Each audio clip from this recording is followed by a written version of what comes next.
साहेब 10 वर्षापूर्वी पेट्रोलचे भाव 70 रुपये होते, आज 100च्या पुढे गेले। 10 वर्षांपूर्वी जे सोनं 26,000 ते 28,000 रुपये होतं, आज 1,14,000च्या पुढे गेलं। तुम्ही कुठलीही वस्तू घ्या, तिच्या किमतीत 30% जास्त वाढ गेल्या 10 वर्षात झाली। नोकरदारांचे पगार वाढले।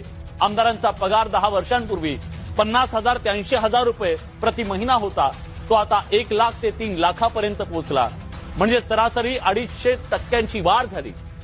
पण शेतकऱ्यांची काय अवस्था आहे? 10 वर्षापूर्वी ज्या कांद्याला सरासरी 25 रुपये किलोचा दर होता, त्याचा भाव आज 10 रुपये किलो झालाय। सोयाबीन 10 वर्षांपूर्वी 4,000 ते 4,500 रुपये क्विंटल होतं, त्याचे भाव आजही तेच आहेत। साहेब, ही परिस्थिती फक्त शेतकऱ्यांच्याच बाबतीत का?